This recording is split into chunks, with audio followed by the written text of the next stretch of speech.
নমস্কার বন্ধুরা, আমি সুমি। আপনারা দেখছি সুমি রান্নাঘর। আজকে কাবলি ছোলা রান্না করব। দেখুন, কাবলি ছোলা কিন্তু আমি রাতেই ভিজিয়ে রেখেছিলাম, 7-8 ঘন্টা আমি ভিজিয়ে রেখেছি। চলুন কাবলি ছোলাটা তাহলে সিদ্ধ করতে বসিয়ে দিই। আমি একটা প্রেসার কুকার নিয়ে নিয়েছি। এখন প্রেসার কুকারের মধ্যে ছোলাগুলো দিয়ে দেবো। ছোলাটাকে দিয়ে দিয়েছি। দিয়ে দেবো কিছু আলু কেটে রেখেছি, আলুগুলোকেও দিয়ে দেবো।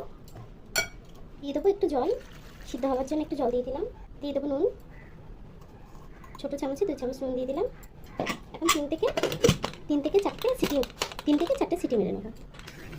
যতক্ষণ ছোলাটা সিদ্ধ হচ্ছে একটা মশলা বানিয়ে নেবো তরকারির জন্য। দিয়ে দেবো কিছুটা শুকনো লঙ্কা, দিয়ে দেবো দারচিনি 3 টুকরো, দিয়ে দেবো লবঙ্গ, এলাচ, আর দিয়ে দেবো কিছুটা গোলমরিচ, দিয়ে দেবো সামান্য গোটা ধনে, দিয়ে দেবো 4 টুকরো আদা, আর দেবো কিছুটা রসুন। আপনারা চাইলে আদা রসুনটা আলাদাভাবে বাড়তে পারেন। আমি একসাথেই বেটে নেবো। আমি একসাথেই এটাকে একটু জল দিয়ে পেস্ট করে নেবো। দেখুন বন্ধুরা, মশলাটা কিন্তু আমি করে নিয়েছি। আর লাগছে টমেটো কুচি আর পেঁয়াজ কুচি। চলুন তাহলে রান্নাটা শুরু করা যাক। একটা কড়া বসিয়ে নিয়েছি। কড়াইটা গরম হয়ে গেছে, তেল দিয়ে দেবো। তেলটা গরম হয়ে গেছে, দিয়ে দেবো গোটা জিরে, দিয়ে দেবো কুচিয়ে রাখা পেঁয়াজ। পেঁয়াজটাকে একটু নরম করে ভেজে নেব। পেঁয়াজটা কিন্তু হালকা ব্রাউন হয়ে গেছে। এখন যে মশলাটা করে রেখেছিলাম সেই মশলাটা দিয়ে দেবো। মশলাটা দিয়ে ভালো করে একটু কষিয়ে নেবো, যাতে রসুনের কাঁচা গন্ধটা চলে যায়।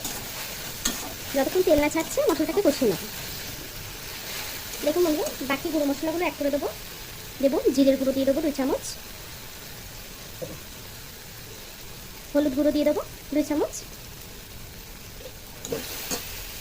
নুন দিয়ে দেবো স্বাদ মতো। যেহেতু আমি সিদ্ধর সময় নুন দিয়েছিলাম তার জন্য একটু কম দেবো নুনটা, আপনারা বুঝে দেবেন। সামান্য একটু জল দিয়ে দেবো যাতে মশলাটা পুড়ে না যায়।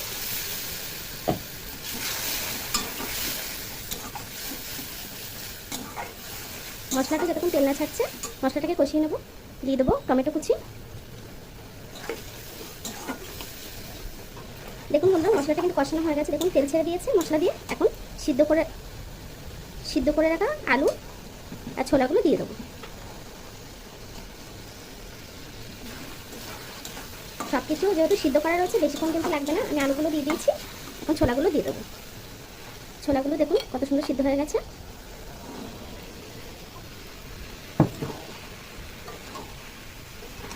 ভালো করে মশলার সাথে ছোলাটাকে কষিয়ে নেবো কিছুক্ষণ।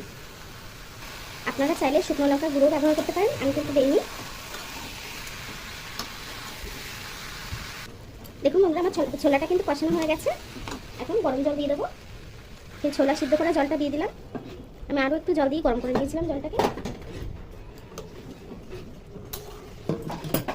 গ্যাসটা হাই ফ্লেমে দিয়ে কিছুক্ষণ তরকারিটাকে হতে দেবো।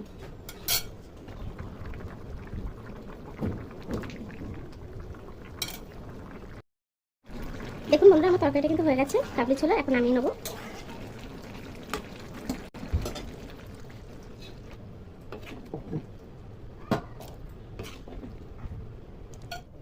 দেখুন বন্ধুরা, আমার ছোলা তরকারিটা কিন্তু হয়ে গেছে।